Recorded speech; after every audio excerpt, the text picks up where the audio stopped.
and they started looking for appropriate bodies upon which this body of a super teacher can be imposed upon. So people gathered around him, enormous wisdom and sense. So Khalil Gibran said about Jiddu Krishnamurti, when I walked into the room, just those 5 Saturday afternoons, an hour and a half, that much impact he had on me.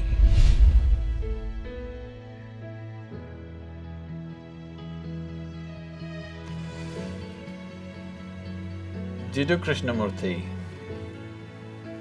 was born in a village called Madanapalli. I've been to his house where he was born and where he lived.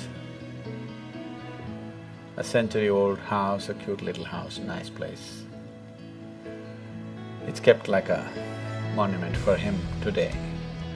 At one time in early 20th century and late 19th century, Theosophy spread across the world in a big way. This was started by Madame Blavatsky, who had a great interest in occult and mysticism, and she spent late 19th century and early 20th century saw a lot of British and other European seekers of mysticism traveling to India and exploring and writing lots of books, many of them, you know. Max Muller, Paul Brunton and many others. Blavatsky was even before them. These are all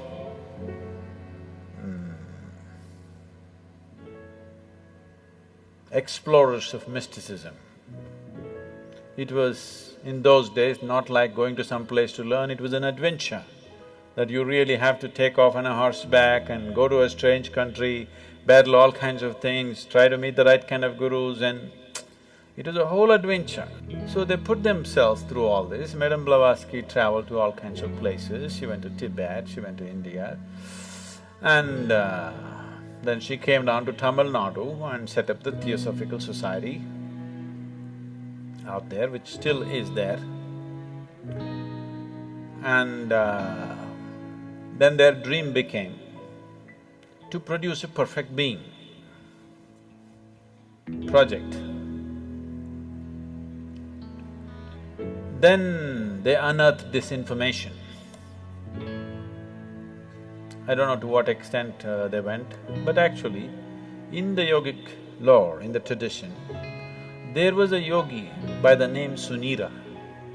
Sunira saw that human consciousness could be evolved if you produce a perfect human being who could render this to all sorts of people. In a way, he comes from the tradition of Shiva. Somewhere it's his dream to build another being like that. He wants to build a living Shiva once again, a perfect teacher for the world, who is completely multidimensional, not this kind of teaching or that kind of teaching. As Shiva explored the whole human consciousness and human body in every possible way, he wants that kind of a living being. So he started building the energy body for that kind, and then he believed that he could build a physical body on top of that and let him loose in the world with a lifespan of a few hundred or thousand years, so that he will transform the whole world by the time his time is done. So he started working on this project. And of course he died unfulfilled. Many ambitious yogis picked up the same project that Sunira had left and tried to reconstruct this energy body of a perfect teacher who can transform human consciousness. So, Madame Blavatsky, Leadbeater and Annie Besant, who came together to power this theosophy movement across the world, which they successfully did to a large extent, and they gathered the most phenomenal occult library on the planet is still in the Theosophical Society of India. They gathered every kind of book on occult and they set up a whole study team. Even now, Jiddu Krishnamurti's groups are called study groups, yes? Study circles or study groups, say because these study groups were set up by Anibescent and Leadbeater. These are brilliant intellects, no question about that. But they have no inner experience, but they have gathered phenomenal amount of information. So somewhere they believe with this information and with their intelligence and intellect, they can recreate all this. And they started looking for appropriate bodies upon which this body of a super teacher can be imposed upon. Jiddu Krishnamurti, Rukmini Arundale, who else? One more, whatever. They started putting them through very severe training to prepare them physically, mentally. But they have no inner experience. They're reading books and trying to do this to these boys. And they put JK in all kinds of meditative processes, and he attained to a certain level of… he became a fantastic human being. He was something that nobody could decipher, but he was like a flower, his fragrance could not be missed. Then they decided, when JK was about 20 years of age, 27 or 28 years of age, this Theosophical Society decided to announce to the world that he is the world teacher. The perfect teacher has come. People gathered with great interest in this. JK came on the podium and he said, "I am not a world teacher." Poof! The whole Theosophical Society and their project, everything went down the tube. He had the courage and the sense and the wisdom to say, "I am not." Most idiots would have said, "Yes, I am the world teacher, I am the reincarnation of Buddha and Jesus and everything." Most idiots would have done that. He had the sense and the wisdom and the vision to say that I am not this nonsense that they're trying to make me out of. And JK came out of Theosophy and he started speaking. He's a brilliant speaker. So people gathered around him, enormous wisdom and sense.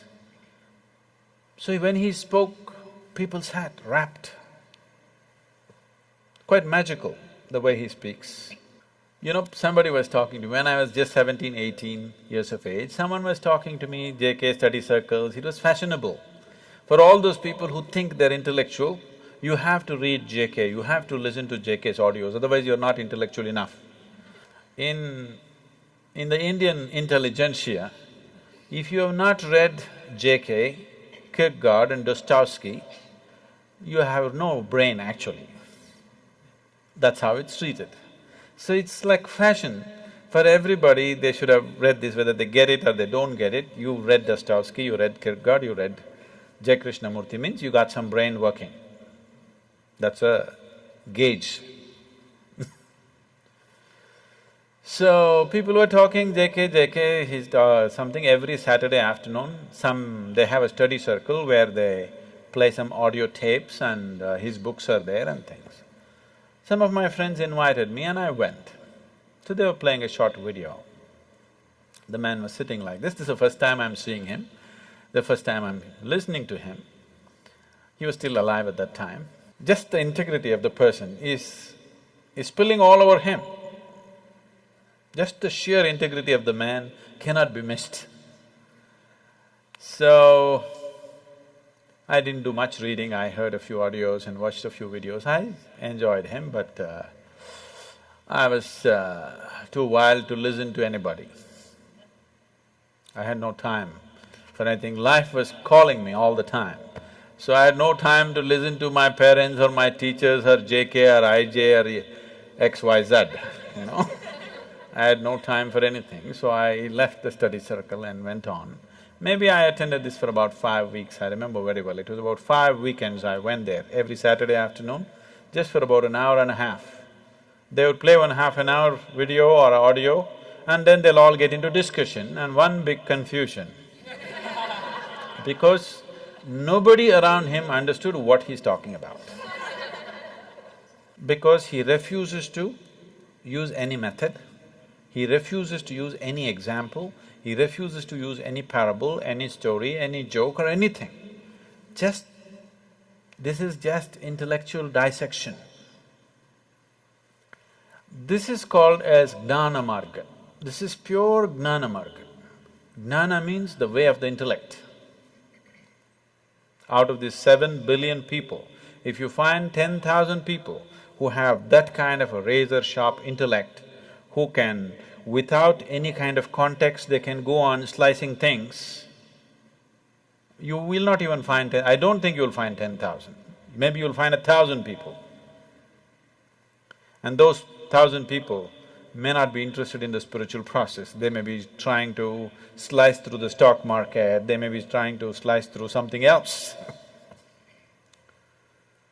So, around JK, everybody could feel the man is special, but nobody could get what he was talking about, because he refused to play the role of a guru, he refused to initiate anybody into anything, he refused to give any kind of method, any kind of process. He said it anyway happen. It is true. Anyway it will happen. But maybe after 1,000,000 lifetimes. So if you're in a hurry, either you must have that kind of an intellect, which is rare, or you must be willing to use the other faculties that you have of body, energy, emotion, all these things. He went driving on one wheel of his car. He is good at it, but nobody else could get to do it. Fantastic human being. When he was there was a fragrance, when he's gone, only books, because there's no living process. So Khalil Gibran said about J. Krishnamurti, when I walked into the room, JK was sitting and Khalil Gibran went to meet him. He said, when I walked into the room, I walked into a wall of love. It just hit me in the face. See, you would never associate JK with love. He's not a loving man. That's not how he looks. He's like this. He definitely doesn't look loving, but he's very loving. His energies are absolutely compassionate, but his words are like knife. So, people felt something, but they couldn't figure what it is. They couldn't get a hold on it because he wouldn't give a hold. He said, if you hold it, you may get stuck with this, so don't hold. If there were millions of razor-sharp minds in the world, that would have been a fabulous way to do things. But in today's world, in the existing way the humanity is, the way people's intellects are entangled in 1,000,000 things, that method is just not going to get anybody anywhere. It's a beautiful process, but there must be people who can digest it, isn't it? So, J. Krishnamurti was like a flower. His fragrance was felt when he was alive, and that's all. His words are good. If you want to kind of use it as an intellectual exercise to drop a few things, they could be useful, brilliant. His intellectual brilliance just comes out every moment of his life.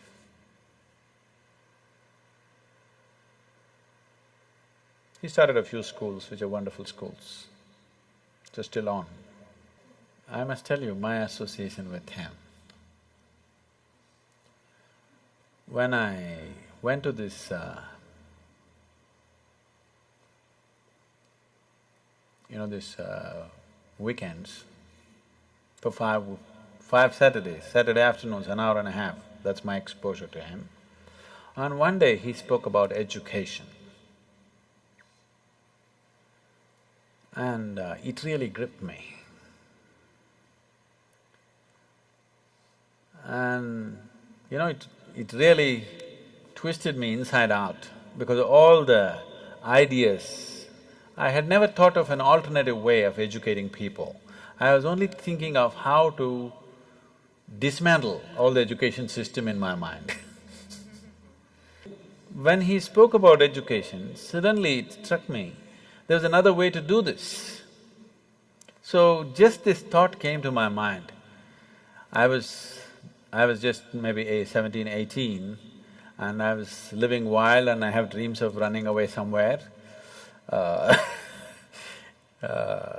So I just thought if at any time if a child comes under my control, I would like to put the child to this kind of education.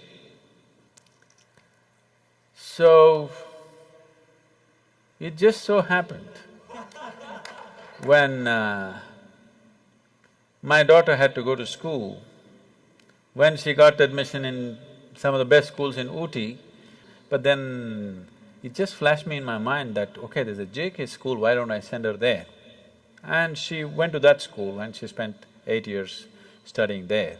So just those 5 Saturday afternoons, an hour and a half, that much impact he had on me, that I handed over my daughter to his care in one way or the other.